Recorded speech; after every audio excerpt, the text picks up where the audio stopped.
The ANC, DA and Action SA have collectively received just under 31 million rands in cash donations from private donors ahead of the local government elections.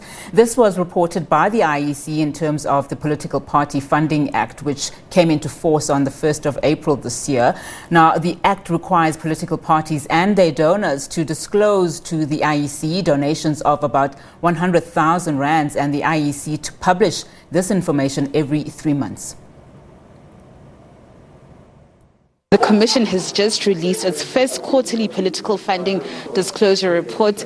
If you'll remember, the Political Funding Act came, into being on the 1st of April earlier on this year. And of course, this act is aimed at, promoting transparency amongst who actually donates to political parties and gets rid of the phenomenon of state capture. We saw a number, of donations being made only to 3 political parties that have declared their donations. Of course, the ANC received about above 10 million rand. We have the DA that received about 15 million rand, and Herman Mashaba's Action SA that received around 3 million rand. But to talk to us more about this, I'm joined by Commissioner Janet Love, who's the Vice Chairperson of the IEC, and she'll talk us through the press briefing, what actually the main highlights were.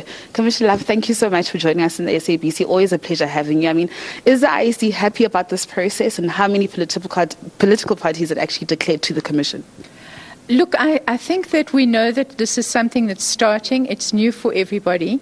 And to the extent that political parties have begun to embrace it, to the extent that they've participated in the training, to the extent that they've been responsive, yes, we're happy. I think we've got a long way to go, all of us, to really get ourselves into the process of transparency and disclosure. But I do think that this is an important start. And I do understand that about 108 political parties had said that they received money that was worth not declaring, a little less than 100,000, and the others had said they weren't going to declare. Well, that's the point. The Act doesn't require political parties to report each and every donation, but to make sure that donations that are above the threshold, either as single donations or have been aggregated to being above the threshold, are reported by the political parties as well as by the donor. And I think that dual reporting system is really important, because it means that there is then a collective responsibility that as a society we embrace to ensure the transparency that we all want to see. Were there any discrepancies reported from the side of political parties about, making declarations?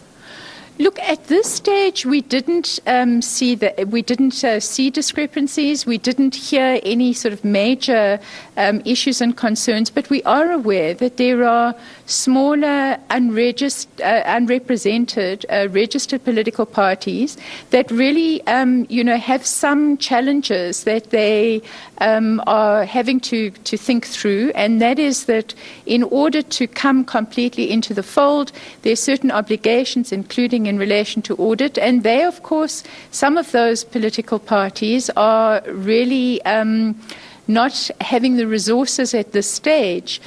Some of them might even be quite new. So I think that is a concern for them, and indirectly it has manifested because they haven't been able to report.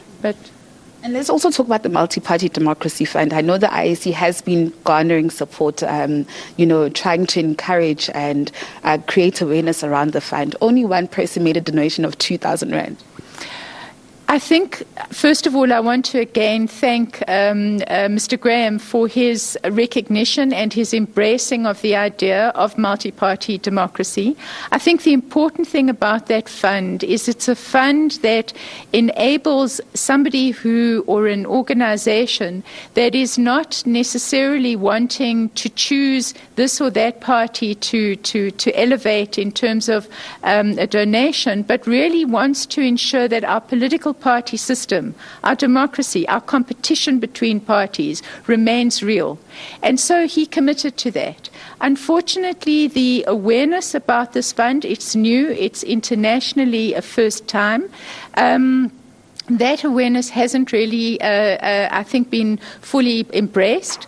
There are obviously other challenges. We all know that we're in very tough economic times. But also I think that there is a level of uncertainty at the moment as to how this process is going to unfold. So hopefully this first quarter report gives the beginnings of the certainty, and we will, we hope, see an upsurge of support for the Multi-Party Democracy Fund in the interests of that multi-party democracy. Commissioner Love, I can't let you go without asking this question. I mean, registration weekend is coming up ahead on the 18th and the 19th. Talk us through that process. Is it all systems go? Also, with the online registration process, are there any glitches in the system? I know that I registered online. Everything went smoothly. So, I mean, in terms of the IEC's work, how's everything? Look, first of all, the online system has been working. We are getting people who are coming online. We encourage all of the citizens to do exactly that, to go online, to update records, to new voters to please register. And yes, it's all systems go. We've obviously had to pull out all stops to ensure that the over 23,000 voting districts, the voting stations can be opened so that people can come there. And obviously also we are hoping through the auspices of people like yourself and the media in general that there's a real awareness of the fact that this is an important opportunity. It's an important time for people to have their individual voice, but to do it in a way that we can come together as a nation and make choices in the way in which we want our local authorities to be run. So please come out and register. Commissioner Love, thank you so much, and of course we'll be seeing more of you. Thank you. Of course, that was the Vice Chairperson of the